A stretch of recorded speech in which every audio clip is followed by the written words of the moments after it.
The weight of suspicion. Alex Dawson never liked flying. It wasn't the turbulence or the cramped seats that bothered him. He was used to discomfort. As an intelligence officer, he'd endured more than his share of sleepless nights in conflict zones and tense border crossings. No, it was the lack of control that unsettled him. The feeling of being at the mercy of a machine, hurtling through the sky with nothing between him and the ground but thin metal walls. Today, however, his discomfort was less about the plane itself and more about what was on it. Alex had received the call only hours before boarding, an urgent assignment. His superiors had discovered credible intel about a potential threat on Flight 746, set to depart from LAX en route to Chicago. A bomb had been planted somewhere on the plane, and it was Alex's job to find it, neutralize it, and do so without alerting anyone on board. In other words, he was a one-man bomb squad in civilian clothing, with no backup and no support. His cover was ironclad, just another passenger traveling home to visit family. He wore plain clothes, jeans, a dark jacket, and a nondescript baseball cap pulled low over his eyes. But his years of training had sharpened his instincts, and as he boarded, he immediately began assessing each person he passed. A nervous man glancing around as he clutched his bag, an elderly woman with an anxious smile, a group of college students laughing too loudly. Every face was a potential ally or enemy. Every movement, a possible sign of danger. But as he took his seat and buckled in, he could feel the weight of suspicious stares from a few passengers nearby. Alex was a tall, broad-shouldered black man in his early 30s, and while his calm demeanor might have reassured some, he knew from experience that his mere presence unnerved others. He'd felt it countless times before. The sidelong glances, the uncomfortable shifting, the sense that he didn't quite belong. Today, those stares were sharper, more cutting, and the fact that he was on a mission only intensified his awareness. As the plane took off, the hum of the engines settled into a steady drone, providing a comforting backdrop to the tense silence around him. Alex leaned back, letting his eyes drift across the cabin, as if simply scanning his surroundings. In reality, he was conducting a mental sweep, noting every detail that seemed out of place.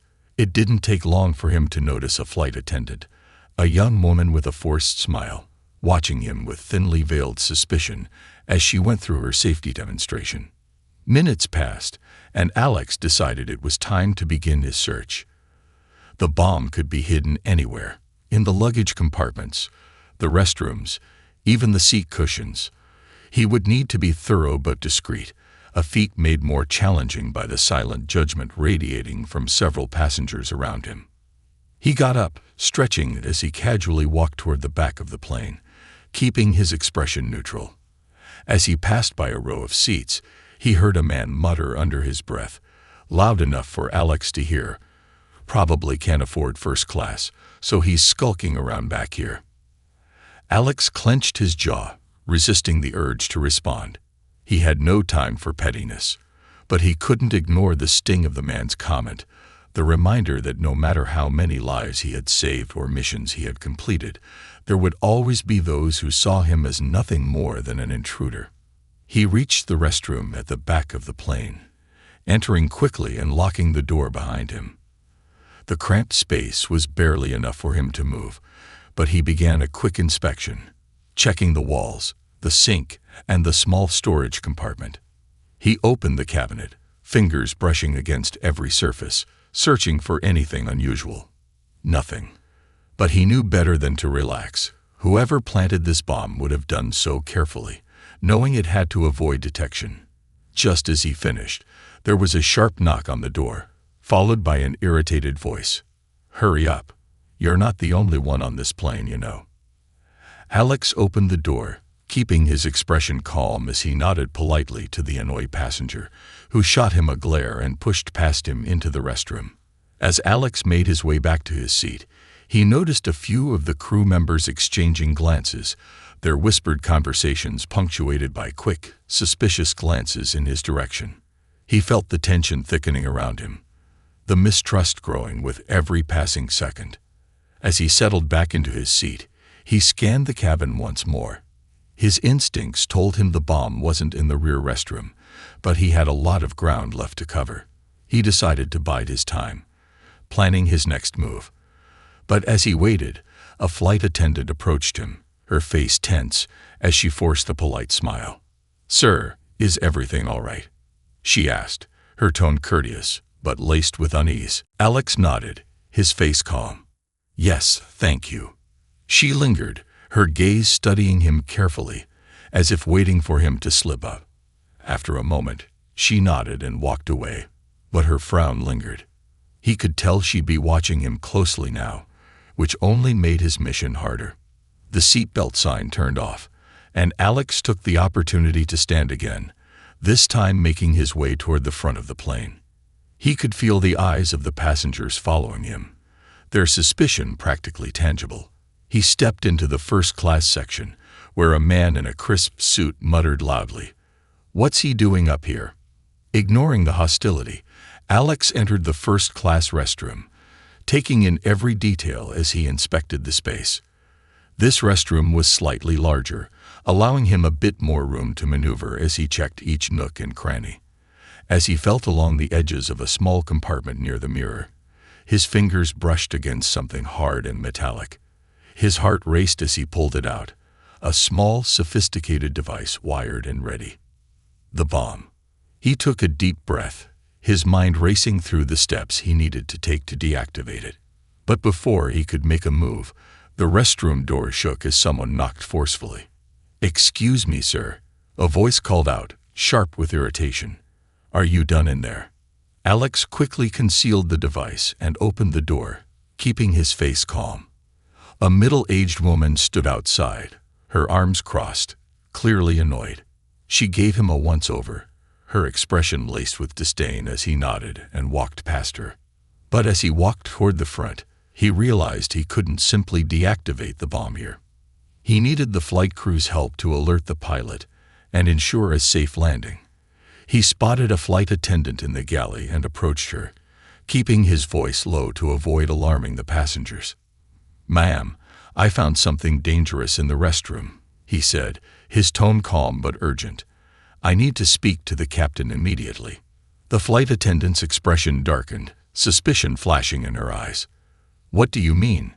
she asked, her voice guarded. Alex kept his voice steady.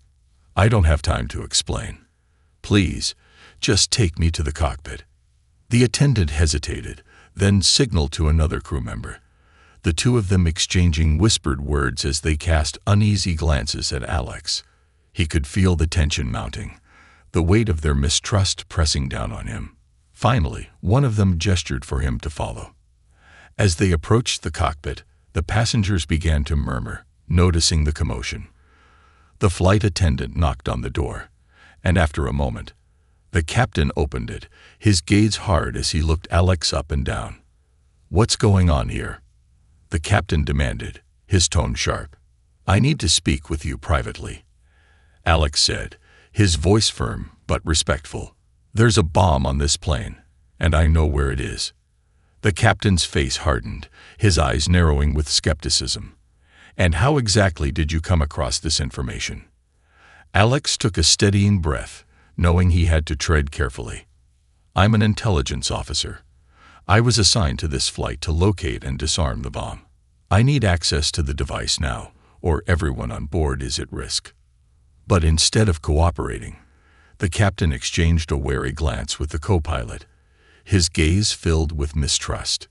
"You're a security risk," the co-pilot declared, his voice cold. "For all we know, you're the one who planted the bomb." Before Alex could protest, two crew members seized him, their grip harsh as they pulled his arms behind his back. He tried to explain, to tell them that he was here to protect them, but his words fell on deaf ears. As they dragged him toward the back of the plane, the passengers watched in stunned silence, some muttering, "Figures," or "I knew it," as they passed. Alex felt the sting of their judgment, the weight of their distrust pressing down on him as he was forced into an empty seat and his hands were bound tightly with plastic restraints. He tried to stay calm, to remind himself that he was trained for situations like this. But as he looked around the cabin, seeing the distrustful faces surrounding him, he couldn't ignore the bitter irony of it all. The people he had sworn to protect saw him as nothing more than a threat. And now, with the bomb still active and time slipping away, Alex was bound, helpless, and powerless to stop the disaster he had been sent to prevent. All he could do was wait, praying for an opportunity to prove them wrong and save the lives of everyone on board, even those who saw him as their enemy. Desperate measures.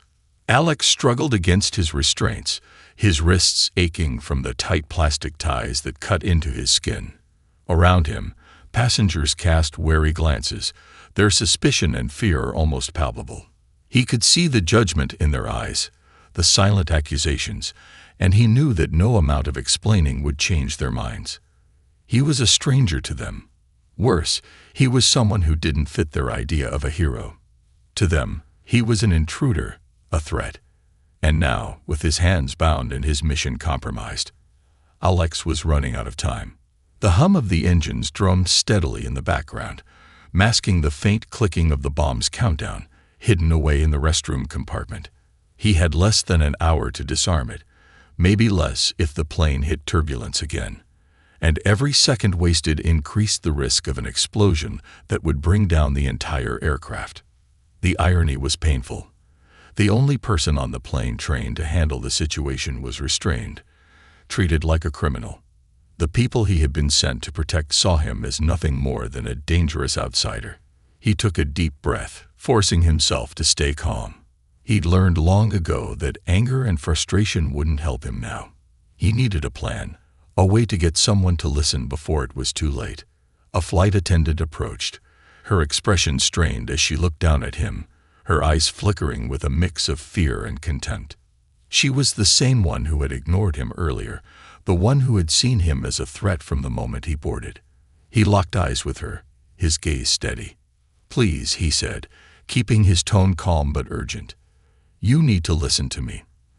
There's a bomb on this plane, and I know how to disarm it. But I need my hands free." She hesitated, biting her lip as she looked around nervously, clearly torn. But after a moment, she shook her head, her expression hardening. "I don't know what you're trying to pull, but we're not taking any chances with you," she replied, her tone cold. "Stay where you are." She turned and walked away, leaving him alone with his frustration and fear. He closed his eyes, forcing himself to think, to focus on his training. There had to be a way out of this. If he could just convince one person willing to listen, to believe him, he could still prevent the disaster that loomed ahead. As he sat in silence, his mind raced through memories of past missions, the countless times he had faced danger and uncertainty. He had disarmed bombs in hostile territories, diffused tense standoffs, and risked his life for strangers who would never know his name. He was used to danger, to the constant threat of death. But this time was different. This time, the lives of innocent passengers depended on his ability to break free, to act swiftly and decisively. Just then, the plane lurched slightly, a minor jolt that sent a ripple of unease through the cabin. The lights flickered briefly, and Alex felt his heart race as he thought of the bomb ticking away in the restroom. Turbulence could trigger the device, activating a failsafe that would detonate it before the timer reached zero. He looked around, his gaze landing on a young man seated across the aisle, his eyes wide with fear as he clutched the armrests. Alex met his gaze, trying to project a sense of calm and trust. "Hey," he said softly, his voice steady. "I need your help. I know you're scared, but if you just listen to me." But the young man shook his head, his face pale. "Stay away from me," he whispered, his voice trembling. "I don't want any trouble." Alex felt a pang of frustration, but he understood the reaction. Fear was powerful, and these passengers were terrified, clinging to any sense of safety they could find. He scanned the rows of seats, searching for someone, anyone, who might be willing to help. Finally, his eyes landed on an older woman seated near the emergency exit, her face etched with worry, but her gaze steady. She was watching him intently, her expression unreadable. He took a deep breath and leaned forward, speaking as clearly as he could. "Ma'am," he said, his voice low but firm, "I need you to trust me. There's a bomb on this plane, and I'm the only one who can disarm it. If you help me, I can stop this before it's too late." The woman's eyes widened, and for a moment, he thought she might ignore him like everyone else. But instead, she leaned forward, her gaze filled with both skepticism and a glimmer of hope. "A bomb," she whispered, her voice barely audible. "Are you serious?" Alex nodded, his expression grave. "Yes. I'm with an intelligence agency. I was assigned to this flight to prevent an attack, but they've restrained me because they don't believe me. I need your help to get free. Please." She glanced around, her eyes darting to the flight attendants who were busy reassuring passengers further up the aisle. She bit her lip, clearly torn between fear and a desire to help. Finally, she looked back at him, her expression determined. "All right," she murmured. "But if you're lying." "I'm not," Alex replied, his tone firm. "I swear on my life." With a final glance around, the woman reached into her purse, pulling out a small pair of scissors. She leaned over, pretending to adjust her seatbelt as she used the scissors to carefully snip through the plastic restraints around his wrists. The moment his hands were free, Alex rubbed his sore wrists, murmuring a quiet thanks. "Now what?" she asked, her voice trembling slightly. Alex took a deep breath, formulating a plan. "I need to get to the bomb in the restroom," he replied. "I'll handle the device, but I need you to keep the flight attendants distracted. Tell them you saw someone tampering with the luggage in the overhead bins. Anything to keep them away from the restroom." The woman nodded, her face pale but resolute. She took a deep breath, her hands shaking as she stood and made her way up the aisle. Alex watched as she approached a flight attendant, her voice low as she relayed the fabricated story. The attendant frowned, casting a suspicious glance over her shoulder, but the woman continued talking, her voice filled with urgency. Seizing the opportunity, Alex rose from his seat, moving swiftly and silently toward the restroom. He could feel the weight of the passengers' stares on his back, but he kept his focus, his mind sharp as he approached the door. He slipped inside, locking it behind him, his heart pounding as he prepared to face the bomb he had only glimpsed before. The device was still there, hidden in the small compartment near the sink. Alex examined it closely, his training kicking in as he assessed the wiring. The circuits, the small countdown display that ticked away with relentless precision. 37 minutes remained on the timer, far too little time to make any mistakes. He took a deep breath, his hands steady as he began working on the bomb. The device was more complex than he had anticipated, a sophisticated piece of technology designed to withstand tampering. He recognized some of the components, but others were foreign to him, a reminder that whoever had built this bomb was skilled, methodical, and deadly. As he worked, his mind raced through the possibilities. He had to deactivate the trigger mechanism first, disconnecting it from the power source before carefully removing the wires connected to the detonator. One wrong move, and the bomb would explode instantly. But he had done this before, many times, in fact, and he knew that his focus, his discipline, was his greatest asset. Outside the restroom, he could hear the murmur of voices, the nervous whispers of passengers, and the low tones of the flight attendants trying to restore order. He pushed the sounds from his mind, concentrating on the task before him. He disconnected the first wire, then the second, his movements precise and measured. Suddenly, there was a loud knock on the restroom door, followed by a voice that made his blood run cold. "Sir, we need you to come out immediately," the flight attendant demanded, her tone sharp and filled with suspicion. "You've been in there too long." Alex clenched his jaw, his heart racing. He was nearly halfway through deactivating the bomb, but he couldn't afford to rush. He took a steadying breath, his fingers deftly maneuvering around the circuits as he ignored the pounding on the door. "I'll be out in a minute," he called, his voice calm. There was a pause, then more knocking, louder this time. He could hear the agitation in the attendant's voice as she shouted through the door. "Sir, if you don't come out right now, we'll be forced to open the door ourselves." Time was running out.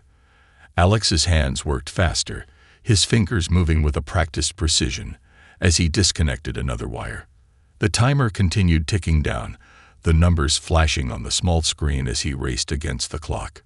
Just as he disconnected the final wire, the restroom door swung open, revealing the flight attendant and a security officer glaring at him. The attendant's expression shifted from anger to confusion as she saw the dismantled bomb in his hands, the remnants of the device scattered across the small countertop. "Oh my God," she whispered, her eyes widening as she realized the gravity of the situation. Alex met her gaze, his expression hard. "This is what I've been trying to tell you," he said, his voice low but intense. "There was a bomb on this plane, and I just stopped it from killing everyone on board." The security officer's face paled, his mouth opening and closing as he struggled to process what he was seeing.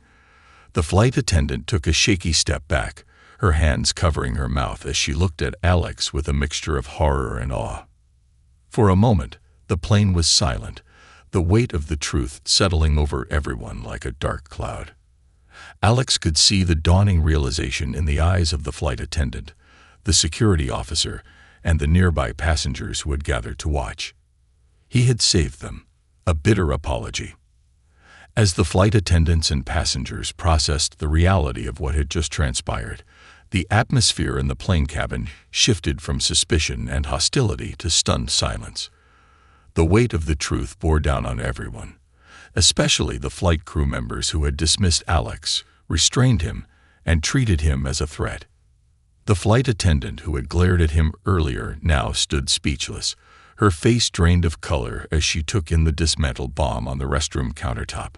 The security officer next to her, who had participated in restraining him, glanced away, shame evident in his downcast eyes. Alex's heart still pounded from the adrenaline of defusing the bomb, but his gaze remained steady, his composure resolute as he looked at each one of them. He didn't want to say anything. He didn't want to make anyone feel smaller than they already did. But part of him couldn't ignore the bitterness that rose in his chest. He had nearly died to save these people, people who had turned on him without hesitation, who had chosen to believe he was a threat simply because of how he looked. The flight attendant's mouth opened and closed, as though she was trying to find words that would bridge the chasm of guilt and shame that now separated them. I didn't realize. Her voice broke as she looked at Alex, her eyes brimming with regret. "I'm so sorry." Alex looked at her, his face impassive. "Sorry doesn't undo what could have happened," he said quietly, his tone carrying a calm but undeniable edge. "If I hadn't broken free, if I hadn't been able to disarm it in time." He trailed off, letting the gravity of his words hang in the air. Her expression crumbled, and she covered her face with her hands, a quiet sob escaping her. We just assumed." She couldn't finish the sentence. Her guilt was etched into every line of her face, and the other crew members avoided his gaze, shame radiating from them as they realized the depth of their error. The captain finally approached, his face grave as he looked at Alex with a mixture of regret and respect.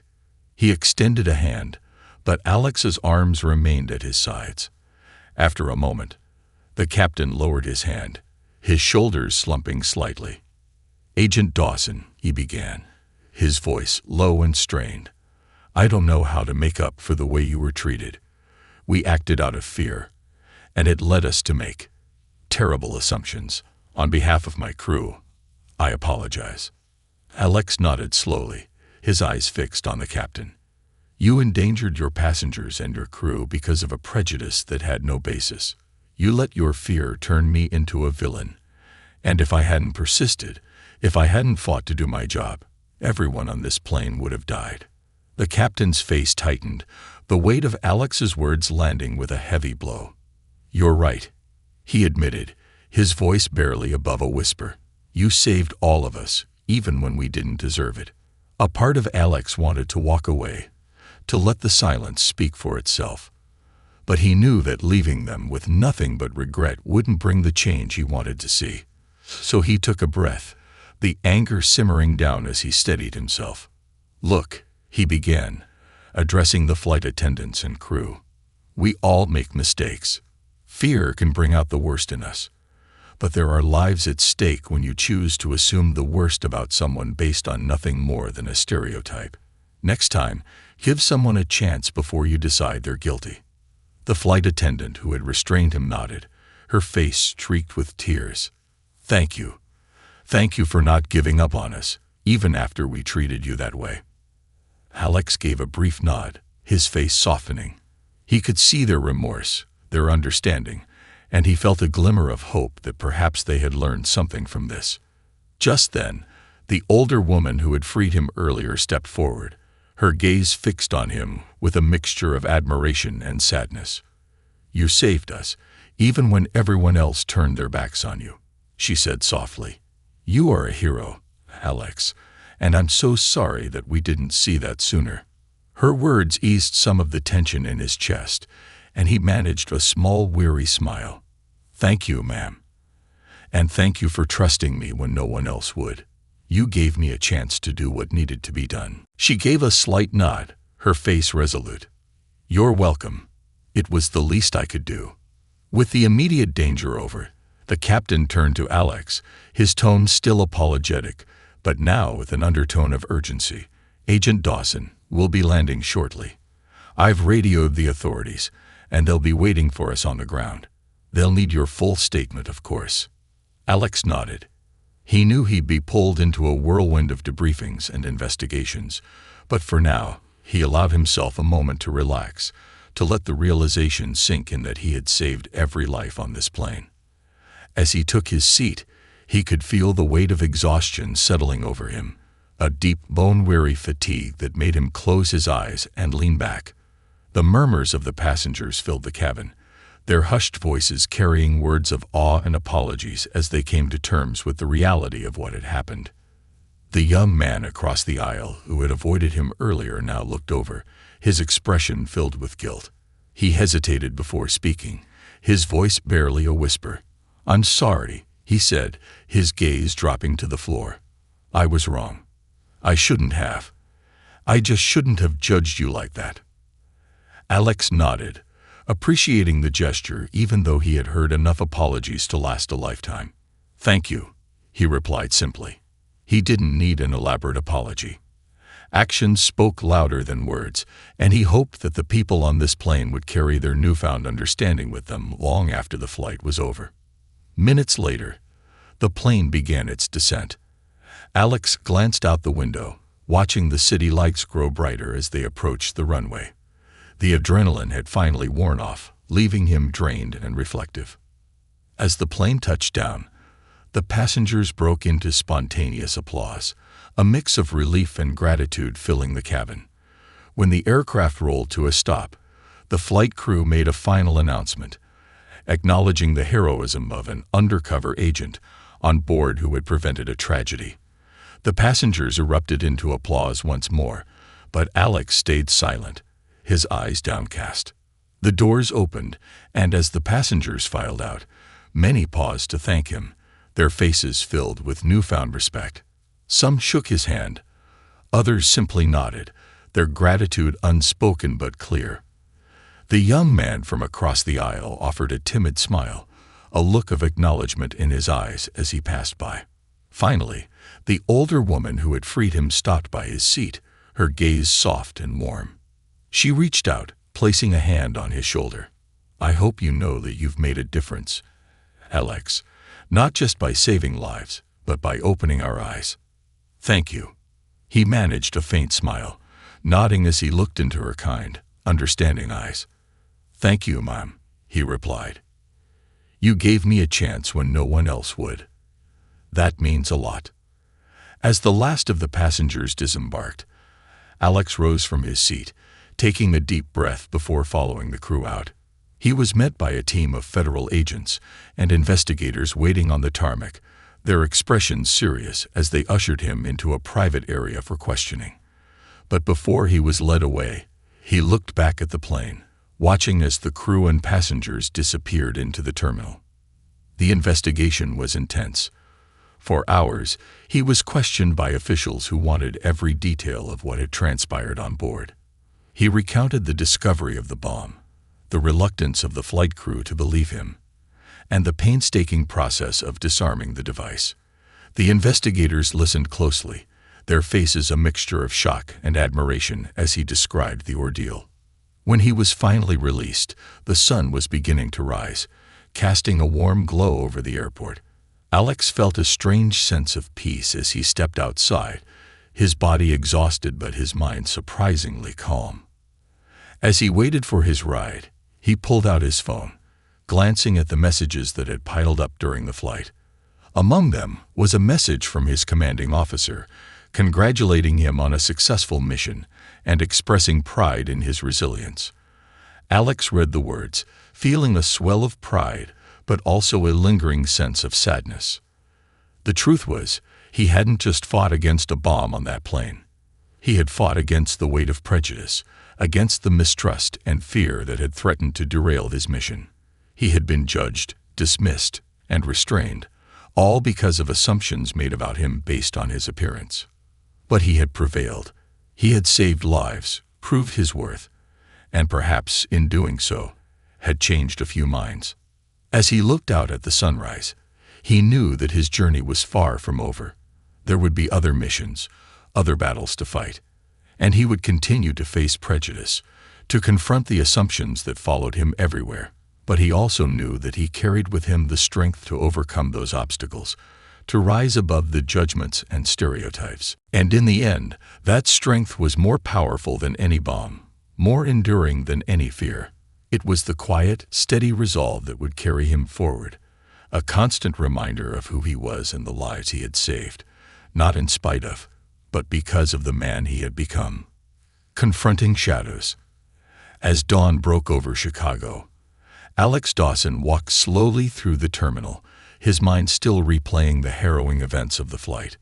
The weight of his exhaustion pressed on him, but even as his body ached, his mind remained sharp, examining every detail of the experience.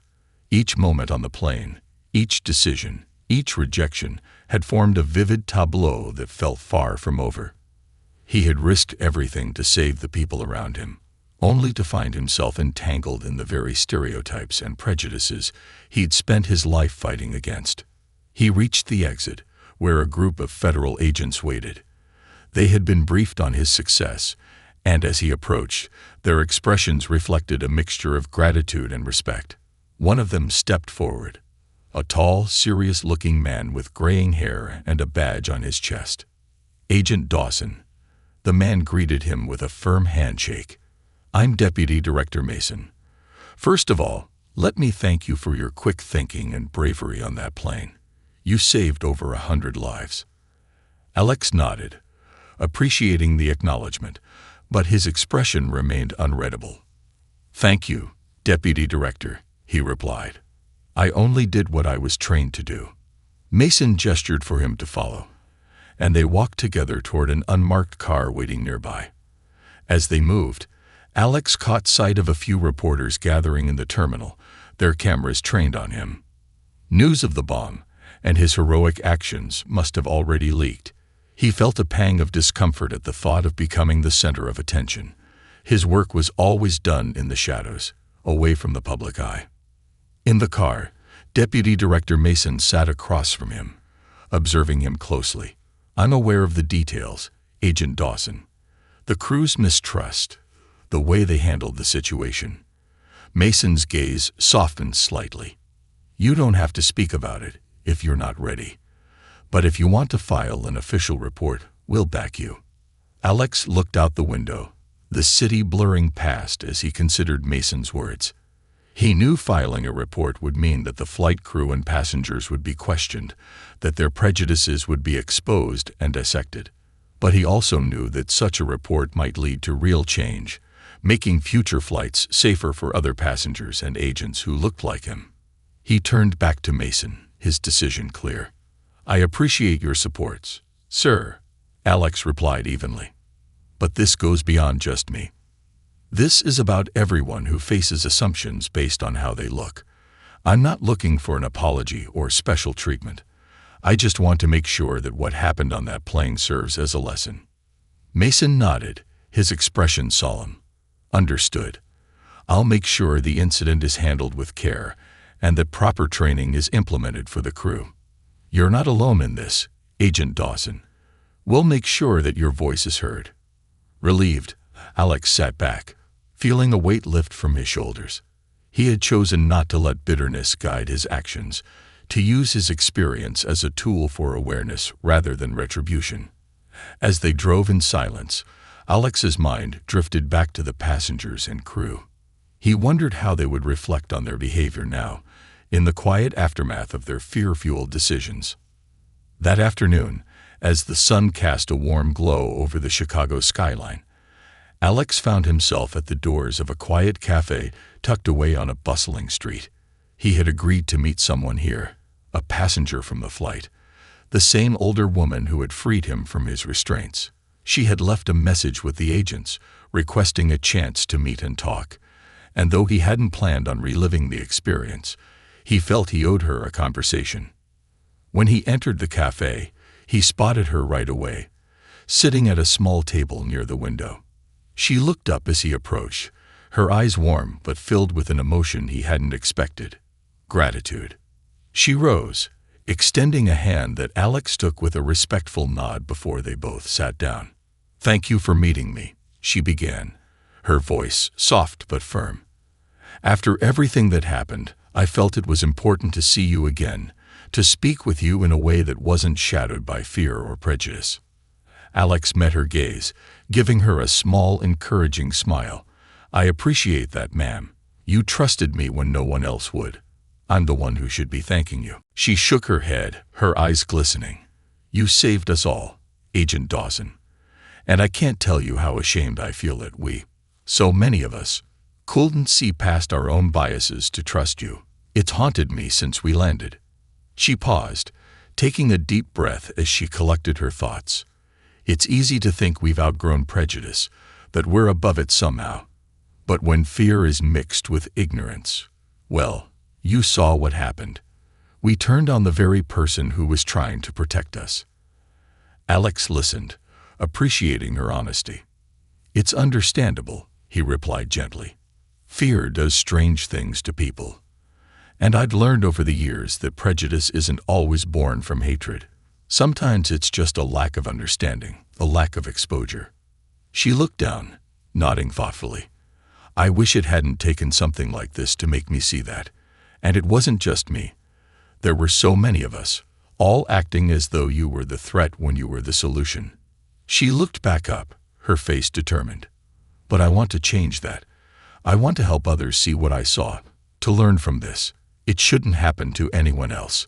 He felt a pang of admiration for her sincerity, the way she took accountability for her role without shying away from the discomfort.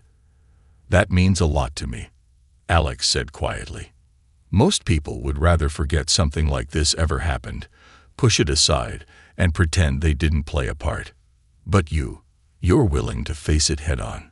She nodded, her voice steady. "If there's anything I can do, any way I can support the work you do or raise awareness, please let me know. People need to understand that heroes don't always look like they expect, and sometimes they're the very people we overlook or underestimate." They spoke for a while longer, sharing their thoughts and experiences, finding common ground in their desire to create change. Before they parted, she reached across the table, placing a hand on his.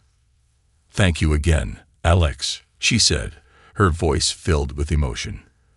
"For your courage, your patience, and your forgiveness. You've taught me more than I can put into words." He nodded, giving her hand a gentle squeeze. "Thank you, ma'am, for listening, for believing. I'll remember that." After their conversation, Alex walked through the streets of Chicago, the city alive with the hum of daily life. He felt a sense of peace, a quiet satisfaction that his actions might ripple outward, inspiring reflection and understanding in places he'd never reach. But even with that peace, he knew his journey wasn't over. That evening, he received a call from his supervisor, who informed him that several of the passengers had asked to send their own statements to the airline, expressing their gratitude and regret. They wanted the airline to recognize Alex's bravery, to acknowledge the harm caused by the mistrust he had endured, and to ensure that no one else would face what he had faced. In the days that followed, Alex found himself the reluctant focus of media attention. News outlets reported on the story, framing him as a hero who had been wronged, but had risen above it with grace. His story sparked a nationwide conversation, drawing attention to the biases and assumptions that so often go unexamined. Messages flooded in from people across the country, some thanking him for his bravery, others expressing their own struggles with prejudice and bias, others still vowing to do better. Amid the whirlwind, Alex received an unexpected invitation. The airline itself had reached out, asking him to speak at a training event for their flight crews, a chance to share his story directly with the people who could benefit most. It was an opportunity he hadn't anticipated, but as he considered it, he felt a sense of purpose settle over him. Standing before a room of airline employees a week later, Alex shared his experience, speaking openly about the pain, the fear, and the frustration he had endured. But he also spoke about resilience, about the power of empathy and understanding, about the need for change.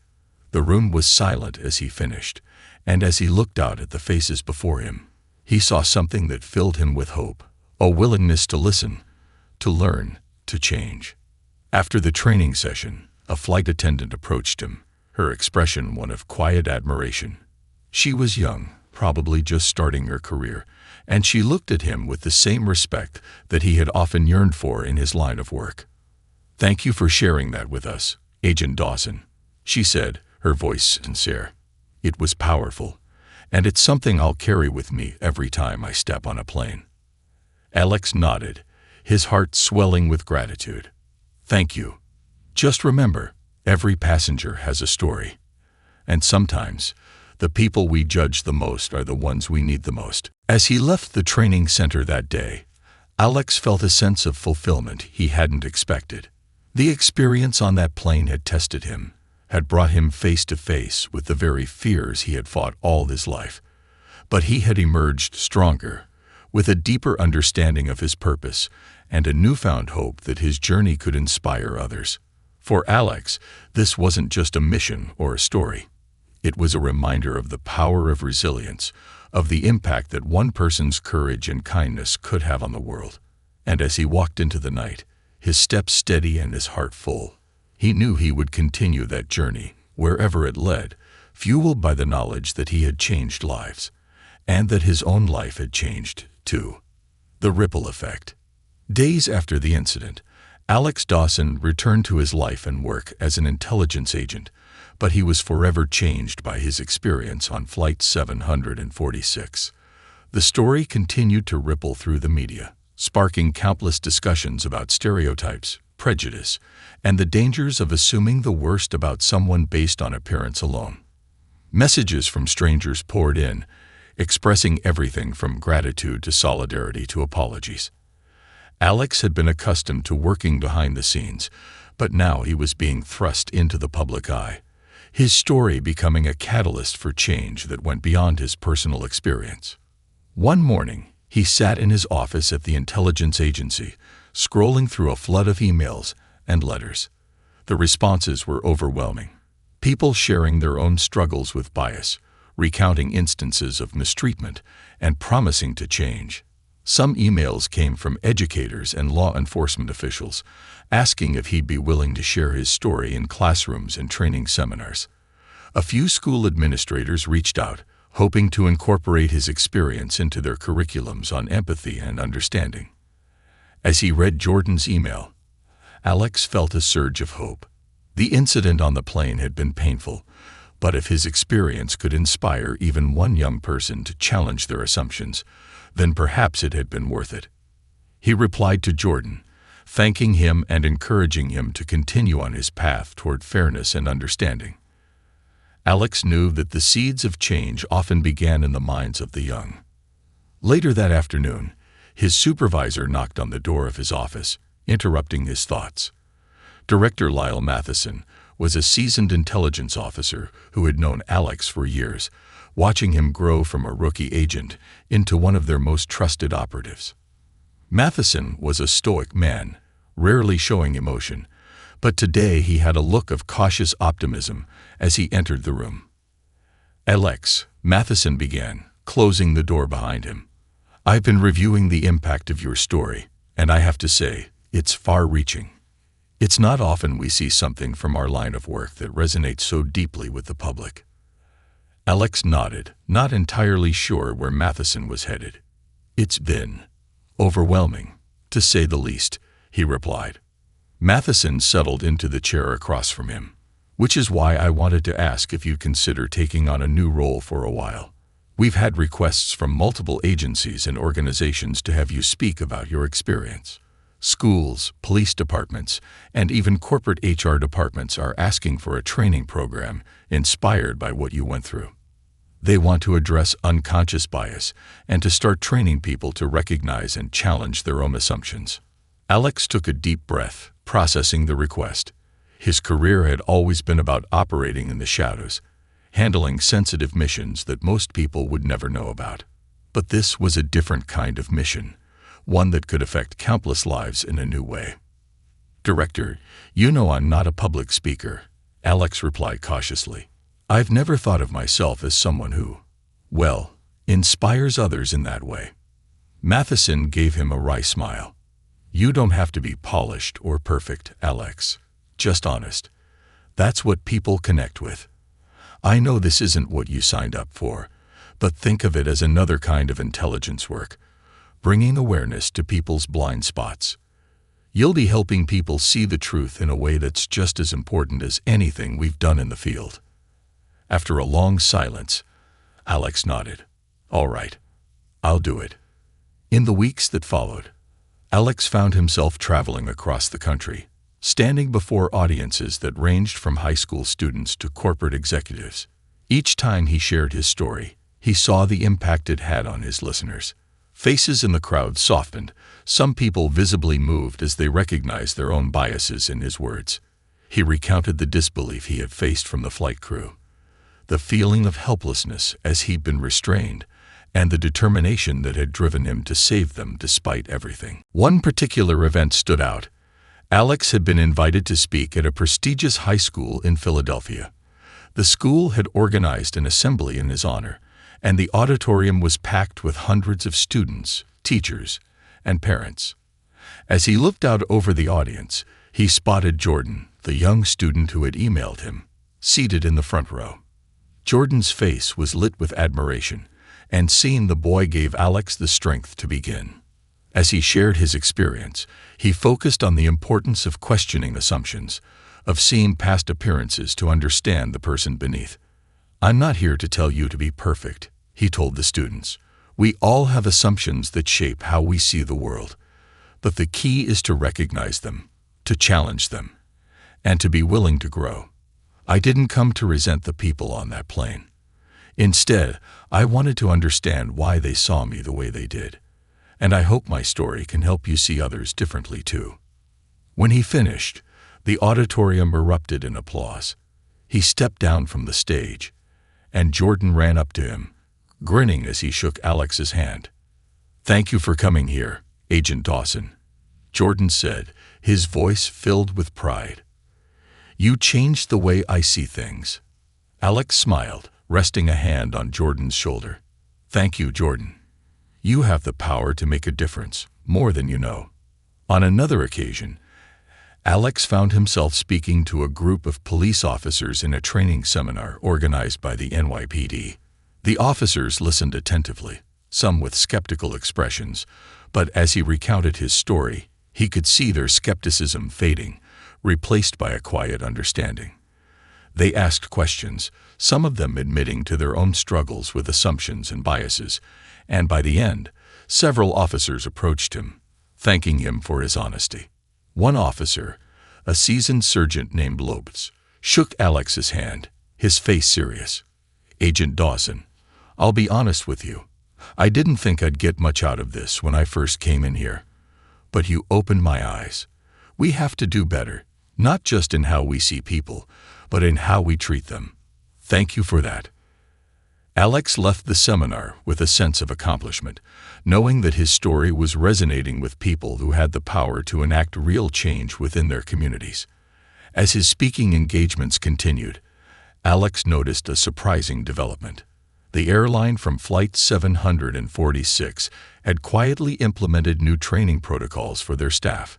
He received a call from a representative who informed him that his experience had prompted the airline to introduce workshops on bias and cultural sensitivity, not only for flight crews but for all employees. They invited Alex to consult on the program, to ensure that his insights shaped the training. The representative's voice held a tone of apology. "Agent Dawson, on behalf of the airline, I want to personally apologize for the way you were treated.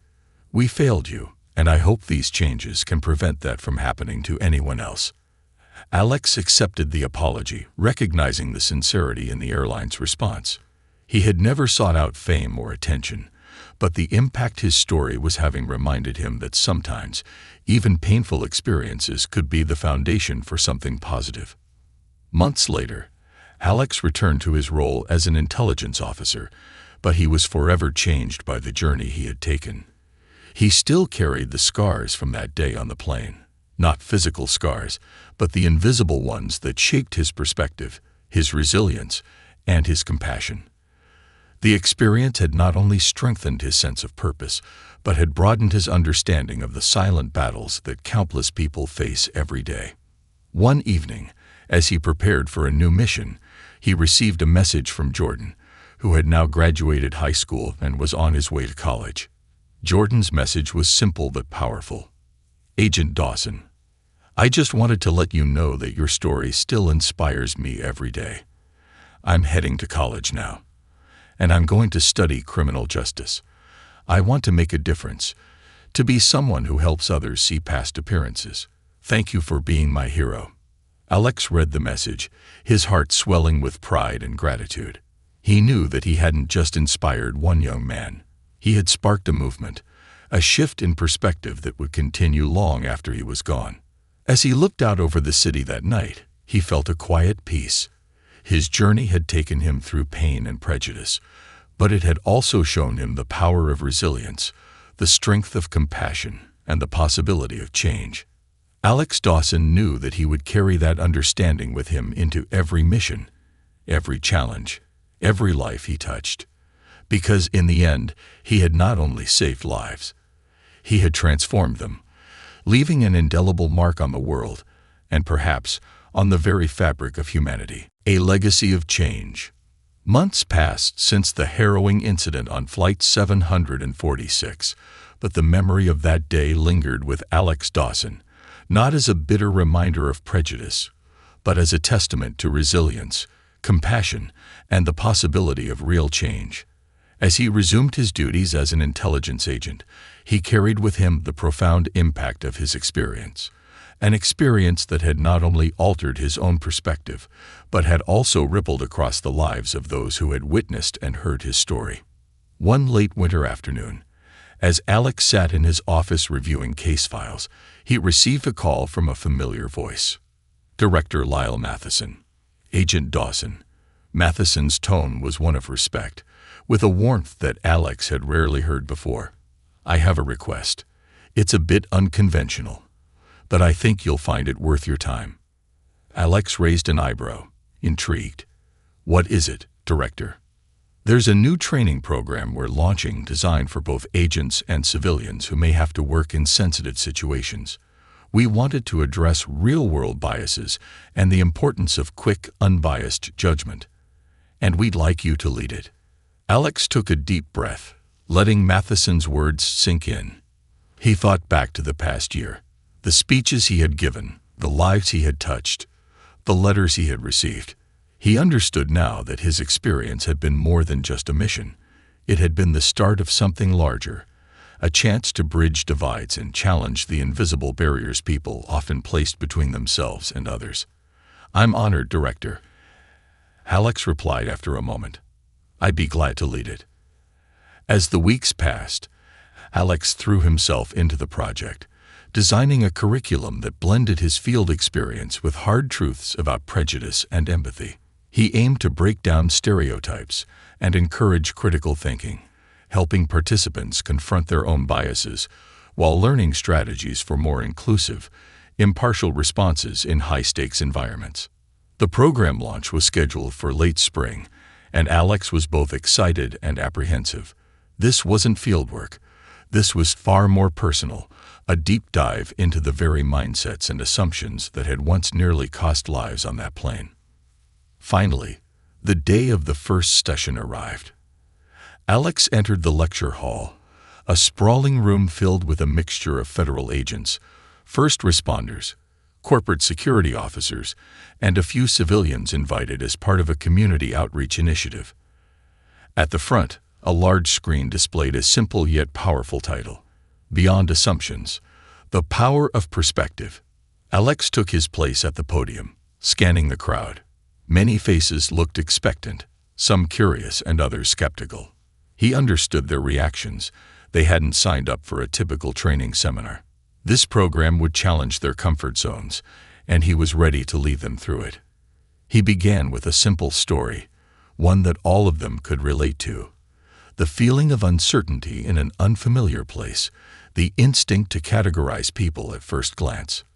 But as he spoke, he shifted to the heart of the matter, describing the flight that had changed everything. "When I'd boarded that plane," Alex began, his voice steady, "I was there on a mission to save lives. But the people around me, they didn't know that. And based on nothing more than appearances, assumptions were made. Assumptions that nearly cost us all.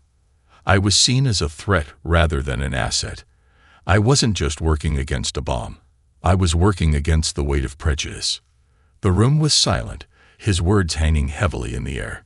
He saw eyes widen, heads nodding slowly, expressions shifting as his story began to resonate with each person in the room. "I don't blame the people on that plane," he continued. "Fear clouds judgment, and we're all susceptible to it. But I learned something crucial that day. We all have the power to choose how we see others. Every single person in this room has the chance to decide if they will look at someone through a lens of fear or with a mind open to understanding." He paused, letting the silence sink in, then asked the audience a question. "Think about the last time you made a snap judgment.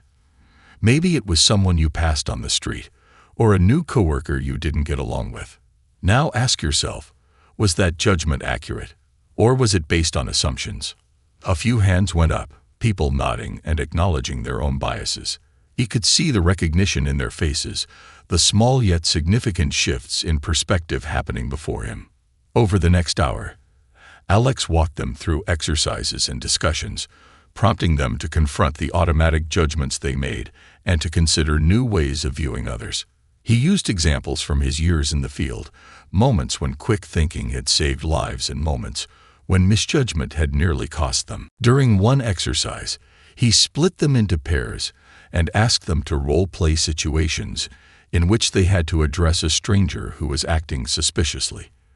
But there was a twist. Each person had been assigned a backstory, one that would only be revealed if the other person asked the right questions. It was a simple exercise, but it demonstrated how surface impressions rarely conveyed the truth. As the session wrapped up, he invited questions. Hands went up immediately. One young agent, seated near the front, raised her hand and spoke with a slight tremor in her voice. "Agent Dawson, have you forgiven the people on that plane?" Alex took a deep breath, his mind flickering back to the faces of the passengers and crew members who had doubted him, restrained him, and ultimately looked to him with gratitude and shame. "Yes," he said, his voice steady. "I have, because they're human and we all make mistakes. But I also knew I had to turn that experience into something more than just a personal memory. I forgave them, not just for them, but so that I could move forward with a clear heart." He paused, meeting the gaze of the young agent. Forgiveness isn't just about letting go. It's about understanding, learning, and making sure that what happened doesn't happen again. And that's what I want for all of you. To take these lessons with you, to carry them into every mission, every encounter, every challenge you face. The audience burst into applause, a mixture of respect and admiration filling the room. Alex looked out at them, feeling a profound sense of fulfillment. This was his calling, not just the fieldwork, not just the intelligence missions, but this, building bridges where once there had been walls. Over the following months, the program gained traction. More departments and organizations reached out to Alex, requesting workshops and training sessions. His story had struck a chord that reverberated far beyond what he'd imagined. People were sharing his lessons with colleagues, friends, and family, and reports came back of attitudes and cultures changing within organizations. One day, he received a letter from an unlikely source, the airline that had operated Flight 746. The letter was from the CEO, who wrote to express his gratitude for the forgiveness Alex had extended, and to inform him that the airline had officially implemented his training across all staff levels. Months turned into years, and Alex continued to work within the intelligence agency, blending his fieldwork with training sessions and workshops. His life was filled with meaning, every day a chance to instill understanding and respect in others. He no longer saw himself as just an agent. He was a bridge builder, a storyteller, and a catalyst for change. One evening, as he sat reflecting on the journey he had taken, he received a call from Jordan, the young man he had inspired years ago. Jordan had graduated and was now working in law enforcement, committed to carrying Alex's lessons with him into every encounter. "Agent Dawson." Jordan's voice was filled with warmth and gratitude. "I just wanted to thank you again. I'm doing what I love, helping people, and trying to be the kind of officer who sees people for who they are. That's because of you." Alex's heart swelled with pride. "Jordan, I'm proud of you. Keep doing good. Keep seeing people as they are. You're part of the legacy now." When he hung up, Alex looked out over the city, the lights stretching out like stars across the landscape. He knew that his work would continue through Jordan and through every person who had heard his story and taken it to heart. He had turned a painful experience into a beacon of hope, and he knew that this legacy of change would live on long after he was gone. And in that quiet moment, Alex Dawson knew that his journey had come full circle. He had transformed not just the lives of others, but his own, building a legacy that would ripple forward, one story, one life, and one lesson at a time.